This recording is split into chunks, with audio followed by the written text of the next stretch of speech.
Continuando o nosso estudo do livro O Perispírito e Suas Modelações, de Luiz Gonzaga Pinheiro. Hoje, capítulo 24. Algumas provas da evolução.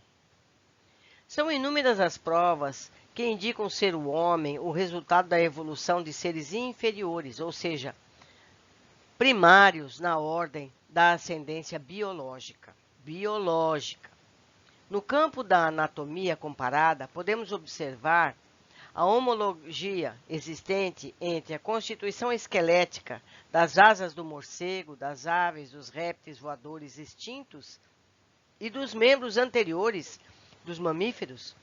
Essa sequência evolutiva fundamenta-se no seguinte argumento: estruturas homólogas pertencentes a diferentes espécies indicam uma origem filogenética comum. São igualmente abundantes as estruturas pertencentes ao homem atual, tida como resquícios dos seus ancestrais de outras espécies. O cóccix humano é um vestígio da cauda dos animais que o antecederam. O apêndice no intestino grosso do homem, ou melhor, dos seres humanos, é um órgão atrofiado, herança dos animais herbívoros. Para todos os músculos do corpo humano existem correspondentes nos gorilas antropóides. Existem ainda várias outras provas anatômicas que poderão ser encontradas em qualquer compêndio de biologia, caso o leitor esteja interessado no assunto. Em 1866, Haeckel divulgou sua famosa Lei Biogenética, que traz o seguinte conteúdo: um indivíduo, no seu desenvolvimento, tende a recapitular os estágios por que passaram os seus ancestrais. Observações feitas provam que quanto maior a semelhança entre os animais adultos de diferentes espécies, mais demorada é a sua gestação. O embrião humano apresenta bolsas branquiais no primeiro mês de formação, apesar de ser um ser pulmonar. A sua condição respiratória, não é? Nós temos pulmões, não temos brânquias como os peixes. No entanto, no intrauterino, no bebezinho, no início da sua formação, aparecem brânquias. Já na 6ª semana de formação, o embrião apresenta uma longa cauda que vai encurtando à medida que o desenvolvimento se acentua, restando no final da formação o cóccix, um vestígio. Estas são outras provas insofismáveis, confirmando que a espécie humana descende de animais em que esses órgãos eram ativos, conservando o embrião parte dos processos embrionários que impuseram brânquias aos peixes e cauda aos mamíferos. Se ainda existia alguma dúvida quanto ao homem ser o produto da evolução das espécies, ela foi definitivamente soterrada pelo projeto Genoma Humano, coisa recente aqui da ciência, desenvolvido pelos cientistas que conseguiram montar por completo o quadro de informações do código genético humano. Dentre centenas de outras informações, destaca-se 3, particularmente interessantes para o nosso estudo. Cerca de 200 dos nossos genes são herdados dos primeiros seres vivos existentes na Terra, há centenas de milhões de anos.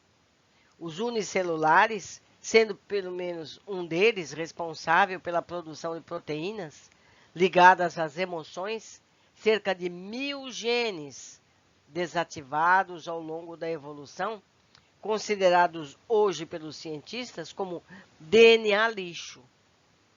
Na verdade, serviram para proporcionar aos antepassados do homem, de cerca de 10 milhões de anos atrás, o olfato apurado, tal qual o dos roedores atuais. Em outras palavras, tais genes ligados ao olfato foram desativados quando os antepassados mais recentes do homem já tinham inteligência suficiente para conseguir alimentos e proteção sem um auxílio apurado desse sentido.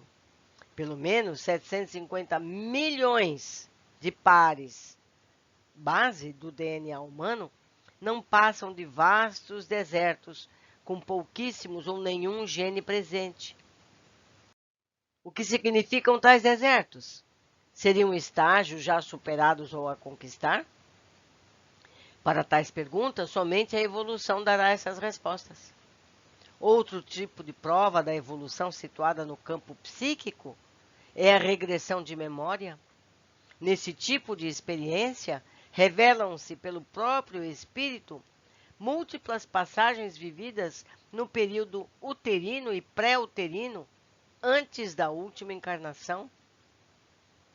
E faço eu aqui um adendo, até encarnações anteriores. Isso é vastamente explicado por Brian Weiss. Continuando, mostrando aspectos já incorporados ao seu conteúdo intelecto-moral, os quais, por força da redução vibratória perispiritual, ficaram temporariamente adormecidos. Contudo, esse tipo de prova não dá margem a que se reconstrua ao longo do caminho percorrido pelo princípio inteligente, desde suas passagens pelo reino vegetal ou animal, o que ele mesmo não tem consciência. Ademais, para o espírito, o que interessa são as experiências profundas, aquelas que lhe enriqueceu o senso moral, a ciência, a fé, o amor, ou por outro lado, onde a dor funcionou como elemento gerador da ética, solidificando um caráter moldado no luminoso roteiro aconselhado por Jesus. Dessa maneira, o mais provável é que a regressão de memória, que revela os segredos íntimos do ser, faça vir à tona centenas apenas tópicos correlacionados com esses aspectos a que nos referimos. Ficando no arquivo do tempo as experiências vividas pelo princípio inteligente nos primórdios de sua aprendizagem, já como aliado à forma condensada humana. Na maioria das vezes, o espírito procura lembrar daquilo que o tocou, que o sensibilizou e enriqueceu ou o fez sofrer, da mesma maneira que um velho já não se lembra de algumas das suas peraltices infantis, mas gravou os momentos marcantes de sua vida. A regressão de memória não atinge níveis profundos de revelações no espaço-tempo, possibilitando apenas as revelações de fatos, sem reconstruir a história integral. É, portanto, uma prova parcial da evolução, mas precisamente o indicativo de que o espírito retorna muitas vezes à matéria densa em diferentes períodos de tempo. A evolução anímica continuará seu lento trabalho de aperfeiçoamento, de maneira que o homem do futuro poderá apresentar um cérebro mais perfeito, dando margem à mais ampla atuação do espírito no campo condensado. Por não ter utilidade ou por não ser funcional, desaparecerão o cóccix e o apêndice, e quanto por ocasião de sua conquista vencer o canibalismo, iniciando um regime alimentar vegetariano, certamente serão substituídos seus dentes caninos. Nesse futuro, muito futuro, o ser espiritual estará mais purificado, as suas ideias principais gravitarão em torno da instalação definitiva do reinado da fraternidade sobre a Terra. A ciência vigente estará unido à religião e o pronome de tratamento usado será apenas irmão. Vamos às imagens. Temos aqui as estruturas pertencentes aos seres humanos e que são resquícios de sua herança ancestral de outras espécies. Musculatura auricular,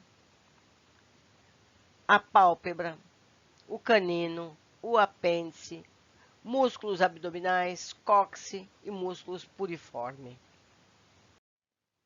Temos aqui os desenhos do feto, a comparação dos embriões em diferentes espécies. Aqui a primeira linha, à esquerda, temos aqui os peixes, depois os anfíbios, depois os répteis, as aves e nós, os mamíferos, entre outros.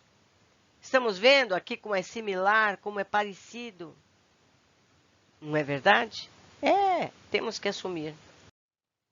E aqui a comparação do cérebro. A evolução do crânio possibilitou o aumento do índice cefálico nos seres humanos. Temos aqui os vários ratos, crocodilos, até o ser humano. Vocês podem encontrar tudo isso muito bem explicado em várias páginas da internet, em documentários, em livros de ciência e tudo mais. Hoje ficamos por aqui. Eu aguardo todos vocês no nosso próximo capítulo.